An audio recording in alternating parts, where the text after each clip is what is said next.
You ready? Yep. Okay.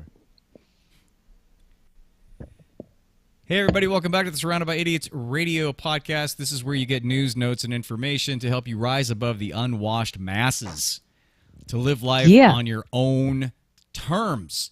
This is one of your hosts, Dr. Tony Dufresne. The other host is... Lexi Rodriguez. What's up? Sorry, you had a hard pause, and I thought that was my chance to just yeah. Well, it's because usually I do the whole thing, and I figured, well, this time you can just do it for yourself, prop yourself. Totally. So this week is actually show 96. We're coming up to the 100. Wow. So what are we going to do for 100? I don't know. That's actually a pretty good question. Depends upon what the hell we want to do, I guess. Right? Yeah. I haven't thought. I just depends upon what the fuck we want to do. Let's just get there, ladies and gentlemen. First. That's entrepreneurship for you. Let's just get there first, and we'll go from there. So hi for all the Don't video. die in the next 7 weeks, please. Right. No, that'll be a month. It'll be 4 weeks. So you figure 4 more shows, 4 weeks. Yeah. If I get your ass. Yeah. In Well, here I for was 4 getting weeks in a row. myself 7 weeks. Yeah. That's about right. Actually, that's perfect.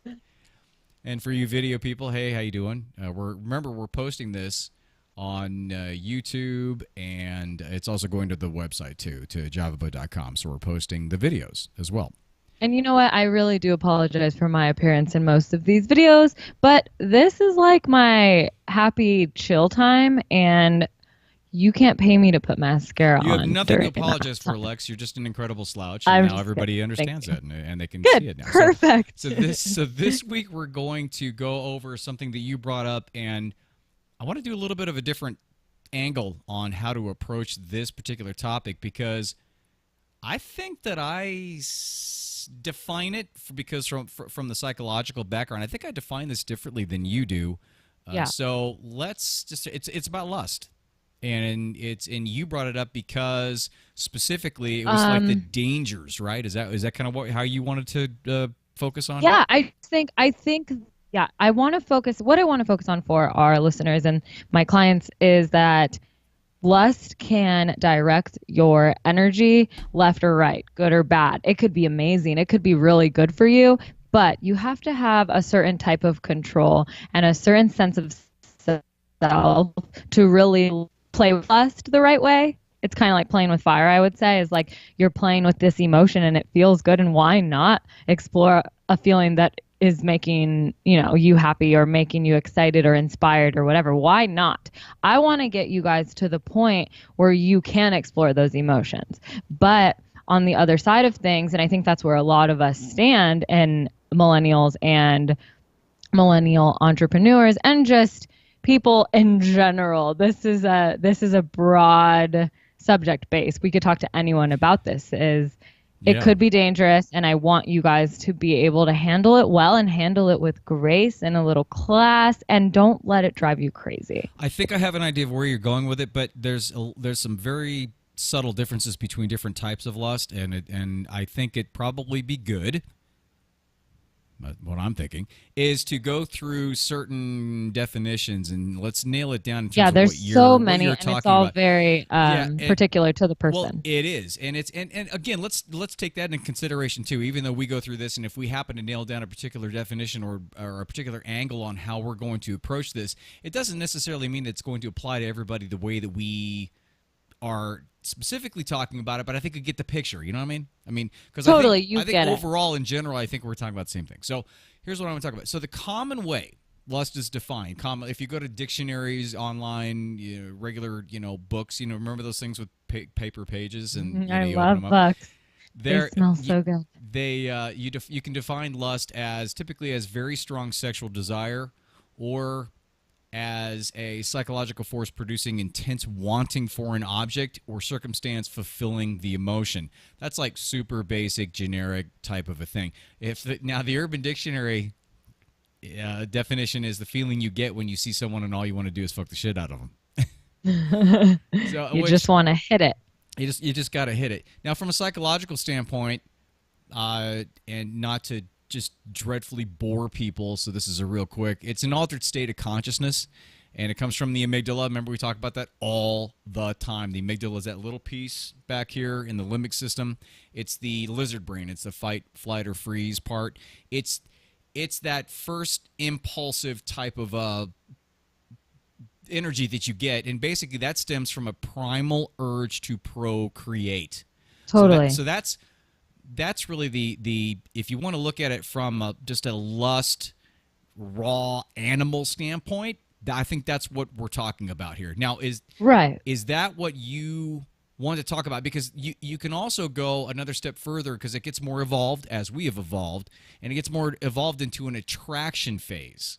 Yeah, I think that our listeners are pretty evolved and they're listening because they want to continue to self-develop.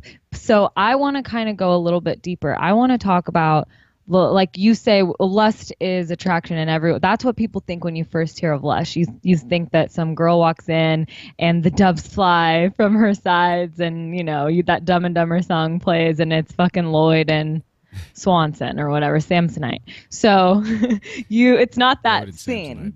This is more about the mind, I think, because okay, this good, is good. where Okay, good, because that's exactly what I wanted to hit, actually, because that stuff is super duper just animalistic, and it's pretty easy to explain, and I would think it'd be a pretty boring show. So here's what I want. And what you're talking about is there are 3 stages generally accepted of love. You're like, yes, you picked the right box. Now we go here. Well, so the right box in this circumstance is the one that I think is right. Totally, that's what I'm saying. But you were like, wait and got it. I'm like, yes, that's exactly where I want to go with it. There's a lady named Helen Fisher, and she's at Rutgers University, and she actually proposed 3 stages of love, and this is kind of a generally accepted 3 stages of love thing. The first stage is lust, and what we just talked about. Lust is the first stage for her, which is the sex hormones. It's testosterone and estrogen. It's just wanting to hump somebody, basically, is what it comes down to. But the second stage is the attraction stage, and that's what we're gonna mesh those 2 together in this show. Yeah. So the attraction lust. Now, here's what she says about the attraction stage. It's the amazing time when you're truly love-struck and can think of little less. Scientists think that 3 main neurotransmitters are involved in this stage. Now, this is where the chemical release happens. This is why it's so good, because your body's literally setting yourself up. It's getting you high on this. It's getting you high on the attraction of this other person. What a lot of scientists have compared it to is the psychological effect of cocaine. Oh, yeah. Not that I've ever done cocaine or anything, but that feeling is like you could conquer the fucking world. Oh, yeah, and absolutely. It's a good feeling. But just like drugs and any drug, you have that come down at the end of your high. And that's where I want our listeners to know how to navigate that come down, because whether it's cocaine or lust, you're going to come down from it, and you have to be able to make the right decisions at that time. Good, you will. Okay, now I'm going to go through the educational part about this, and I'm going to set you up. You ready? So here's what happens during the attraction phase from a chemistry standpoint in your body, and this happens every single time. There are hormones that are working. Now, the first one's adrenaline. Everybody knows adrenaline. You get the adrenaline rush. Now, in this stage of falling for somebody, it activates your stress response in increasing your blood vessels of adrenaline and cortisol. Now, this has the charming effect that when you unexpectedly bump into your new love, you start to sweat, your heart starts to race, and your mouth goes dry. That's what adrenaline does to you in that stage. And we've all been there when we see a crush or somebody we've really into walk by, and we start to get nervous. And I'm the last person to get nervous, but trust me, I am such a doofus when I'm talking to someone that I'm into, and that's because it's a natural those reaction. Emotions fuck me up. Well, it's a natural, unconscious reaction, and it happens because it's trying to protect you, and that's why we can't control it. That's the whole thing about It just like boom. It just like boom. It happens, and then honestly, it's not about keeping yourself in such control that won't ever happen, because that'll never happen. You can never keep that from happening. It's just a natural instinct to keep you alive. And it's awesome. It's love. It's love. You want to feel that. Like, we don't want you not to feel these things. We want you to know how to feel them. Exactly. Now the second hormone that comes up is dopamine. Now, Helen Fisher asked newly love-struck couples to have their brains examined and discovered that they have high levels of neurotransmitter dopamine. Now, this chemical stimulates desire and reward by triggering an intense rush of pleasure. it has the same effect as taking cocaine. And there's your Yes. cocaine. There's your cocaine reference. Now and then she suggests that couples often show the signs of surging dopamine, increased energy, less need for sleep or food, focused attention, and exquisite delight in the smallest details of this novel Less relationship. need for drink or food. Yeah, less need for. I don't think they're talking wine. I don't think they're No, or but like that's funny drink. because Yeah, I it's mean, just that's why it's so dangerous. Is like if something that you're not even doing, if just this human interaction is making you lose your appetite, whether it's good or bad, that shit's crazy. That shit deserves to be explored. well, And individually explored. Like you, people listening at home, take some notes during this test, or this test. Take some notes during this there is podcast. no test for the record. There's We will no not test. be emailing you a test at the I end of am the show. not giving a But test. take some notes and then figure out how it works for you as an individual and what type of love language you speak. Yeah, we're talking about this creating almost because it's an addictive trait. It's an addictive characteristic because that's what and it would replace if you had a food addiction, if you used it to comfort yourself. This would replace that, and that's why they're saying instead of going to the fridge or going to get the ice cream, if you're bored or if you're just sitting there and you're lonely, then this would happen. This is kind of, it takes the place of that addictive thing. Now the third thing she says in regards to hormones is serotonin. This is the and finally. So she says, and finally, serotonin, one of love's most important chemicals that may explain why when you're falling in love, your new lover keeps popping into your thoughts. Serotonin gives you that overall big, fuzzy, warm blanket on a cold night feeling. That's kind of what serotonin does. And so it creates some positive memories and an imprints in your mind that way. So that's all the stuff that's going on as you're going through this particular stage. Now the issue is that what you talked about, it doesn't last. Yeah. And so it doesn't. That's what you're referring to. You're referring to the lust part. Now, I thought you were gonna talk about, or you wanted to bring up the fact that this could be a dangerous. Yeah. So what I'm part as referring. well. Yes. So if you feel that feeling and you allow it to let you, if you allow it to bring you to making decisions like manic decisions that you wouldn't be making on your own, or if you allow it to let you jump into something really fast and sometimes you meet someone and you're like calling out of work because you want to hang out with them, or you're putting an idea or a business plan to the side because you want to hang out with them because that feeling is taking over. And I'm not saying it's a horrible thing, but if you are doing things that are negatively affecting your life because of this positive feeling, that's when it becomes dangerous. And that's when the come down, when it starts to fade away, becomes even more dangerous and hurtful, I think, to yourself. And so the point of this show is to kind of just bring awareness to how not dangerous, but how much effect this emotion has on you, and be aware as you're dating or feeling these things with your significant other that you've had for a while. You might be feeling certain emotions that you do need to dig into and research, not just react. Yeah, it's kind of where I'm going. It's so tough because it's almost like you're trying Coke for the first time, or you're trying whatever, and it's like you're in. I mean, because it's such an addictive thing. It releases all of these hormones which make you feel amazing. I mean, that's why heroin is so hard to get off of, because heroin is like this on steroids. I mean, it allows your body to release such an abundant amount of all of these chemicals that you just don't want to go back to feeling, back and forth.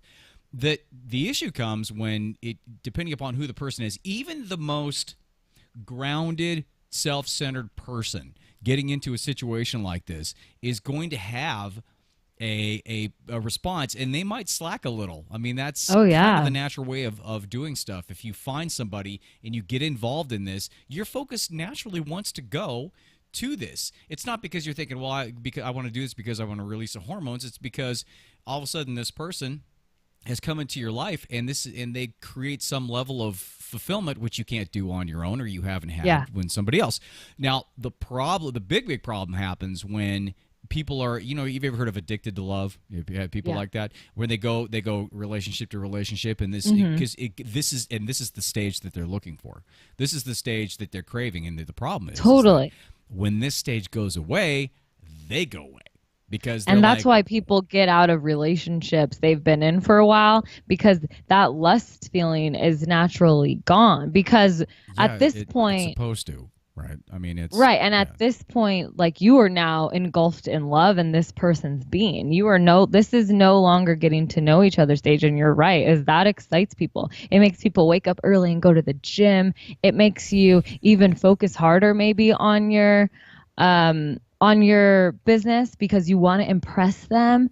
And those are the feelings I want you guys to bottle up and keep with you, because lust can be really helpful and it can be fun and it can bring amazing nights and memorable moments that you'll have forever. But it's that come down. So it's like, if we could feel up here 100% of the time, and then also we're holding those moments so that when we do get into a relationship that's going to last a little bit longer than the lust stage, we have those moments to kind of pick out when we need them. Because that's a good point. It's perspective, well, sure. yeah, and being in a relationship is like, you need, when you're riding that shit until the wheels fall off, you need to be able to have those spare fucking tires in there somewhere that you can pull out and pop on, because that's what a grown up real relationship is. And I think getting older, I've learned a lot about the fact that you have to work at a relationship. And I think that a lot of people are just like, no, because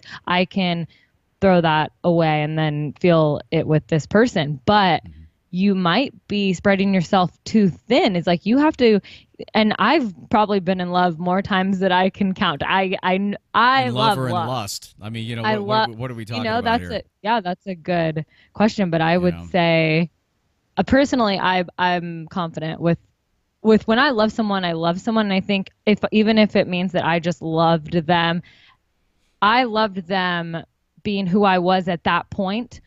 I absolutely loved them. Now, maybe 2 years, 3 years later, as I've evolved, I've become someone else and someone new, that I won't love the same way I did 3 years ago. And if you're not and that's just about becoming more continuously mature. trying to Right. evolve with, even with love, you will lust. Like, you will lust too many times. You'll get stuck within the attraction Evolve phase. with love is really what it Yeah, is. yeah, you'll get stuck. Well, it's a mini pop quiz, Lexi pop quiz time. Ready? Hey, here it is. I'm going to give you signs of lust, and then I'm going to give you signs of love, and you tell me where you lie on a lot of this stuff. Okay? Okay, but a lot of these I kind of like read into a lot of this, and I think that they could be for each category. They So could I'll be. Well, I'll chime in that way. I don't know. Well, Yeah, okay, they could. yeah. So you say they could, so I guess they could, right? Is that how this works? Yep. This is how the Lexi world works. Yeah, I think that pretty much sums everything up. They All right, could, though. so signs of lust, and this is basic psychological, super general thinking process. So signs of lust is you're totally focused on the person's looks and the body. You're interested in having sex, but not having conversations. You'd rather keep the relationship on a fantasy level, not discussing real feelings. You want to leave soon after sex rather than cuddling or breakfast the next morning, and you are lovers but not friends. I always love the line. Lovers. I'm not a. That word kind of bums me out. I only like it when it's between the words meat and pizza, but in this context, lovers, I don't. That's so. I don't know. It's so like it European. crawls up the back of my spine. It is. It's just Lovers, lover. It reminds me of Sex in the City. There's an episode where she calls him my lover. That's exactly a Sex in the City term. Yeah. For that group of chicks. Okay, signs of love. You want to spend quality time together other than sex. Well, can I speak on that first one? Yeah. You don't want me to throw all these out and then you can kind of go back and forth? Well, really quick, I want to Okay, touch go ahead. on the attraction to one's body and their physical appearance.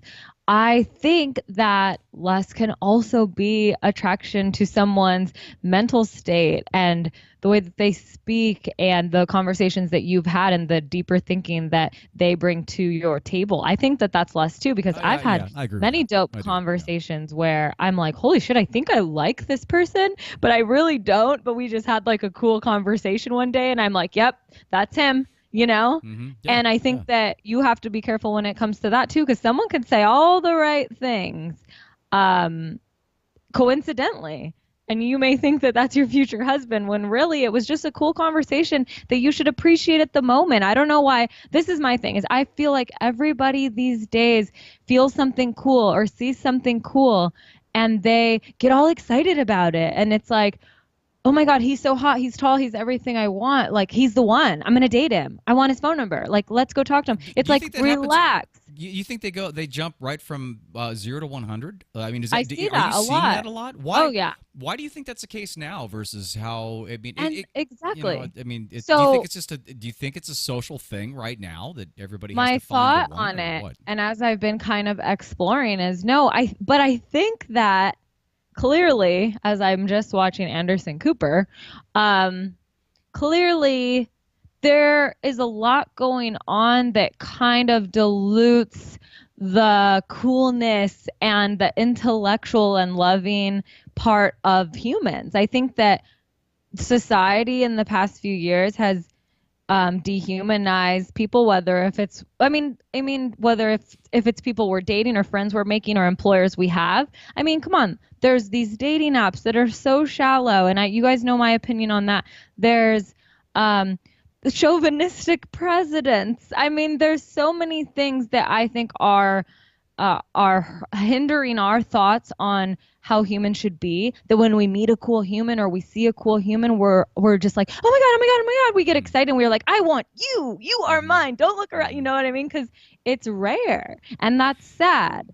And Yeah, in people's world it's rare. is it So rare or I mean, we've is talked our about this a million times. right? But is it rare or is the perception rare now because you have such douchebags on television now because that seems to Yeah. be the way that because people love seeing train wrecks and so they love watching Kardashians and they love watching the Real Housewives of wherever and they love Yeah, watching but those everybody aren't really the that's people that are listening to our show, you yeah, know? but I'm talking overall in general in terms of because we're not talking necessarily about just the people that are watching our show. We're just talking about the people that you're saying, as soon as they find somebody with some level of connection or some level of humanity, then immediately that's like the one, or they really put a lot of emphasis Yeah. on almost trying I think to it's fit the square. rare. I think they're trying to fit the square peg into the round hole too, when that happens. Yeah. And if that's the case, you're going down the wrong road at the very very start, and it will not end the way you want it to end.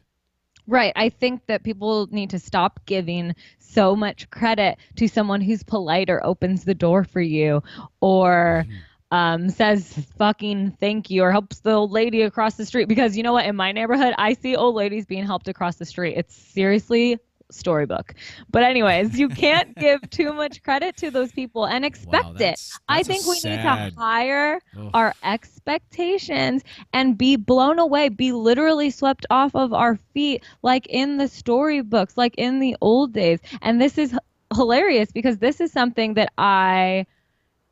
it's like back in the day before social media, before all of the dilution of what love could really be.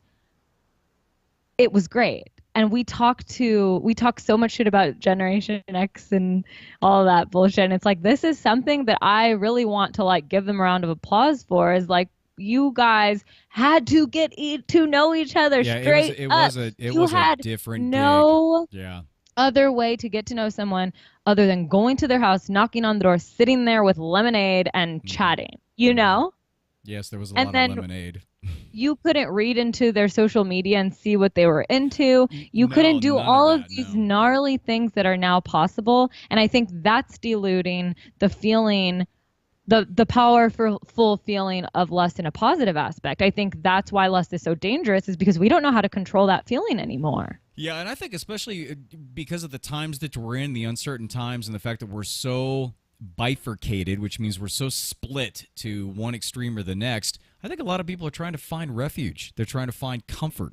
Totally. And I think that's why lust is such with its addictive aspects of it. I think that's why it's happening that way. I think that's why the online dating is such a thing, because it's almost it's almost dialing this up exactly in terms of setting yourself up to where one person is attracted to another person, and Totally. both you guys It's swipe at creating the same, that feeling, yeah, but you know exactly. what? But It's what not as good. It's like doing bad cocaine and then shitting your pants in the club. Well, it's about yes, good example. I I would say it's like doing coke and then coming down the next day, because when you do a drug like that, all the drug does is it stimulates your own body's ability to create these chemicals. Well, what happens is that once the drug wears off and the stimulation goes away, your body's left going, wait, now we're donezo. We have no reserves. We don't have any more dopamine. We don't have any more adrenaline, because we spent it all because it artificially got sucked out of the glands. And so now you're left with zero, and that's why people Totally. crash. And that's But why people crash. let me bring this up as we're on this topic really quick. Is you're right. I love that you brought that up. Is when we do these social media dating sites and we put ourselves out there, this is what we're doing in a nutshell. We're writing a bio and we're saying, we're basically trying to predict what will make someone lust, because that is the first emotion you have when you potentially are thinking about dating someone. So you're like, what am I going to write to make this dude want to click on me? And then you are matching with him, you're attracted to him, he has a cool dog, he likes to hike, whatever. But you are creating this feeling, but you're putting a cap on it, because naturally, if you just were aware at the grocery store and locked eyes with the beautiful guy over there with the blue eyes and whatever, that natural lust is going to feel so much better. Yes, this digital lust is going to feel good, but it's not going to feel as good. And you're wasting those hormones and those feelings as you would if you waited naturally. I see your faces. Well, it depends. But you know how I feel about social media dating. I think it's so ridiculous. Right, but you are a hopeless romantic. You're a storybook person. You just said it in terms of the fantasy, which I have zero issue with. I think that's a great. I think because because if you pay attention to the signs, it's there. Yeah, and it's possible. It can be, and it's possible. But here's the problem. The problem is that people get, especially with online dating the way that it is, and the way things are set up the way that it is, people are looking for quick fixes, and it all comes down to instant gratification. And that's a generational issue, I have to say. And it's way worse. It was bad with us because the baby boomers bagged on us Gen Xers because of instant gratification, and now it's 10 times worse with you guys because of the internet and the way that it's set up, and the way that you can instantly connect and just swipe right and go on, do your thing. You instantly get into this whole thing about the surging hormones, and then when it crashes, more than likely it's going to crash, and that's the expectation. That's the expectation that's put on that relationship. What you're talking about is that creating a deep, long-lasting relationship, which, if you want to do that, this will come up, and that's great. But you cannot have the expectation that this will last longer than when it should. There's a reason, an instinctual reason why this stage happens, and it's for us to get together to have babies, and so we can survive as a species. But in terms of how you're looking at it, and to create long-term relationships, when this stuff starts, when you start coming down from this, and all of a sudden you see that your significant other leaves toothpaste crust in the sink, or or they don't rinse their dishes off before they put them in the dishwasher, or all those things where you are all of a sudden starting to see those little things, those little chinks in the armor, then that's what's happening. That's the reason why that's happening, and it's okay, because what that means is the person is becoming real.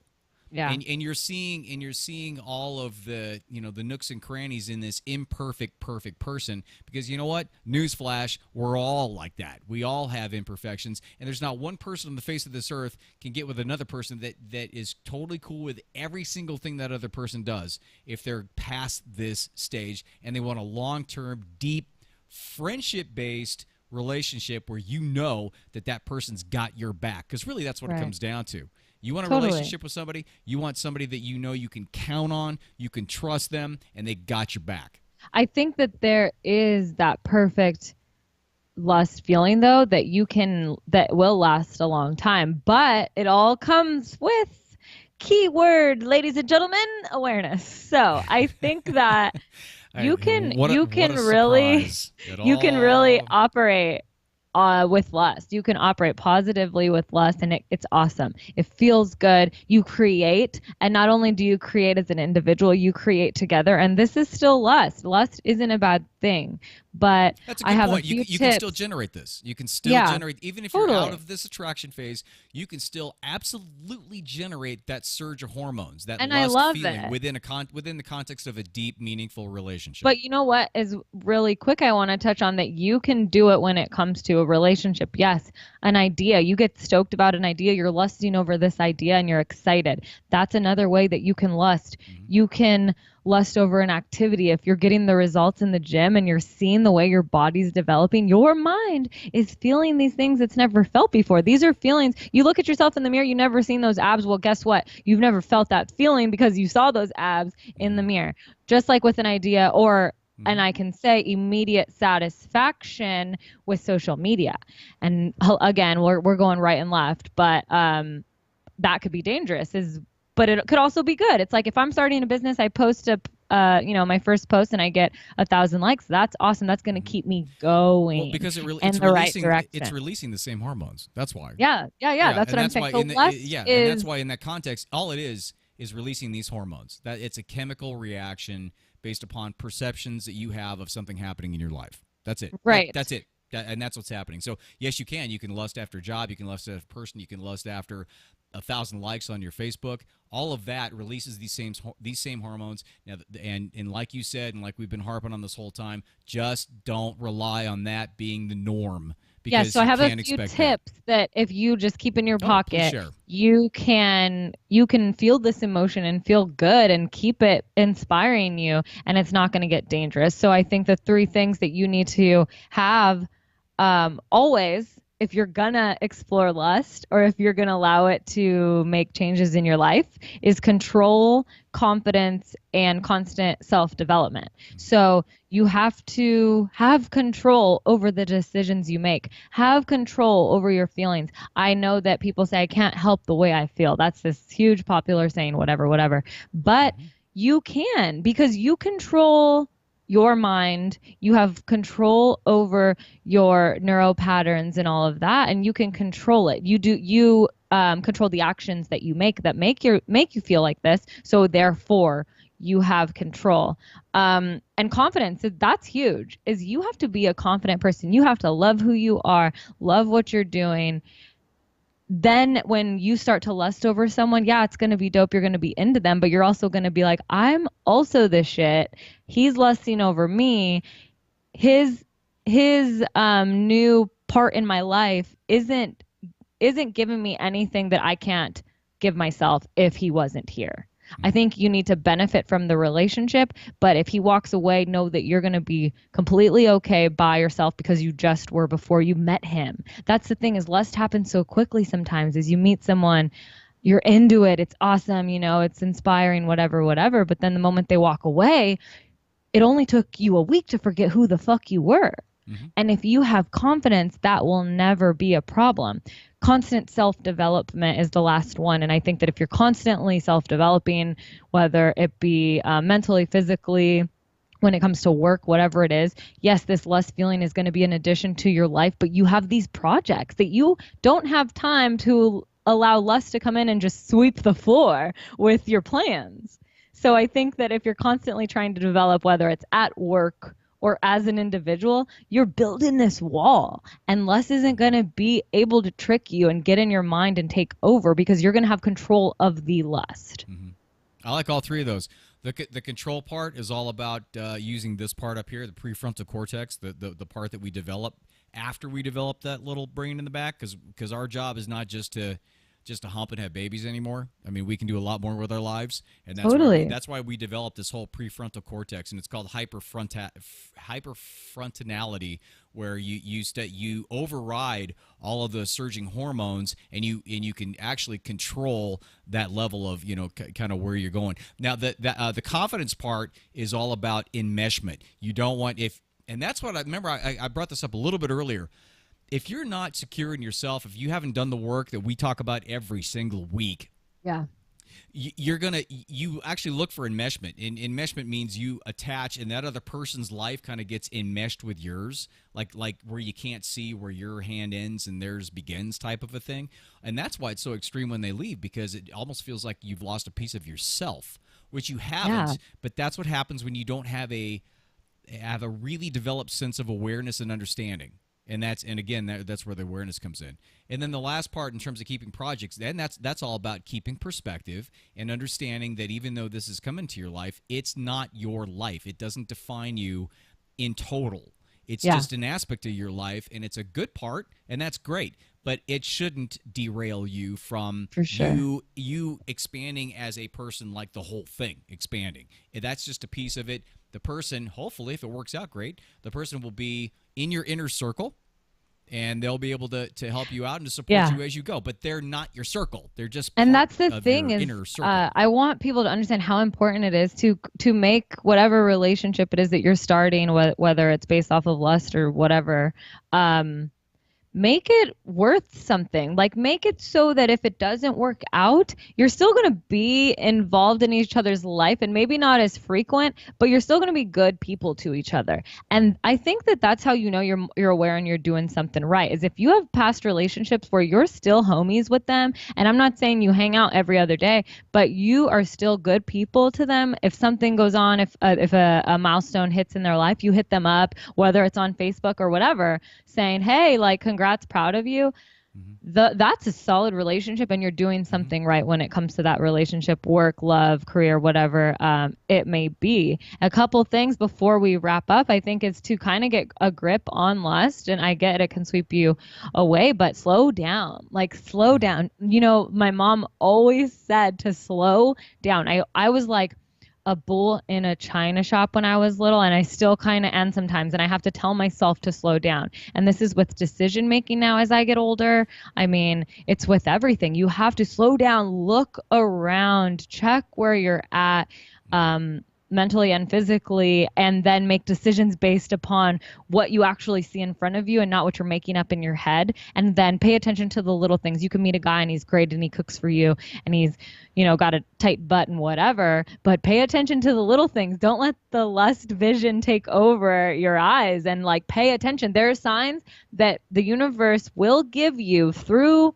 this guy that tell you, cool, you're gonna have fun tonight, enjoy it, but he's not the one. There are signs. Absolutely. Every time he's not the absolutely. one, or she's not the one, those signs were there. I promise you. In my life, in Tony's life, in all of our lives, those signs are always there. We just have to be clear and aware to see them. Exactly. I mean, come on. I mean, I mean, well, sometimes you don't. Yeah, I don't know. You get so stoked on lust. Yeah, you did. But there's always, I mean, and you have a very developed intuition, Lex, yourself.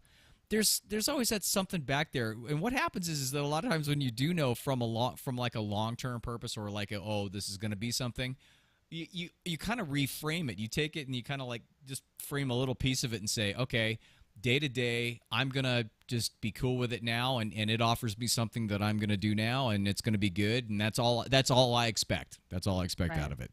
And if you do that, that's fine. There's nothing wrong with that. I mean, that's not what we're saying. There's anything wrong with any of this. It's just about, what do you want? We talk to clients all the time, and the first thing we ask is, what do you want? Why are you here? When somebody's taken the time and the effort to contact one of us or some other coach or go to a therapist, they've already gotten to a point where they have some yearning inside of them to make a change or to want something. And a lot of times they don't know exactly what it is, but that's our job. Our job is to get them to clarify what they want. And in this circumstance, with the lust and the attraction and stuff, you can go in if you want to get laid, just go out and work on getting laid, and that's fine if that's all that it is. But if you want a long-term relationship, then you got to know what you want, and then the expectations that go along with that. I think you brought up some really great points, and so I don't have anything else to add to what you said in terms of just chill, slow down, because when chill, take responsibility for being a fucking adult, and if your heart breaks, but fucking jump back up and go on with your life. I'm dealing with a client that actually, mid-session, her boyfriend broke up with her. Like mid-session. Like text her? Yeah. Broke up. So that's a sign. Dumpster. Oh well, yeah, it's a total sign. She's like, good thing I'm here. Otherwise, well, interestingly enough, the first half of that session was all reasoning why the relationship was dysfunctional and holding her back from her being her true self. Oh, perfect. What a surprise, right? Perfect. What a surprise. So, just be open to those things. Try to be open to those things, and just know what you want. What do you want? Just know what you want and just be cool with it. That's all. Yeah, and I'm a real tough coach. I give the whole tough love type of coaching because I'm huge at you're responsible for yourself. Sorry, this dude isn't responsible for telling you. He's not responsible for being 100% honest with you. He's a stranger that you just met that you're going out to dinner with. Have the responsibility of your own damn self and control that situation, control those feelings. People, I get a lot of backlash about kind of the way that I coach, because I know it's not mean, but it's just direct. Yeah, but and that's I the think thing that you do have control of your emotions, and if you build that strength up there, you don't even need me anymore. That's it. No, but and that's a whole part of what we do. We're not sitting there giving you fish. We're giving you a fishing pole and then teaching you how to fish your damn self. It's not, and that's a big difference between going to therapy long term and then going to find a good coach. Because a good coach is going to teach you. I love that you brought that up. A good coach is going to teach you knowledge and teach you skills, and then go run through some practice things with you in order for you to hone your own skills, to be able to catch yourself and to keep yourself in check and to be grounded and to be aware and to have perspective. Period. That's our entire job. And that, you know what that means? That means I usually work with my clients for 6 weeks. That's it. Because that's, for sure. It may be some, follow-ups and stuff, but that's all they need from me. And if they can't get it after 6 weeks and they can't work on themselves after 6 weeks, then they just wasted 6 weeks of their life.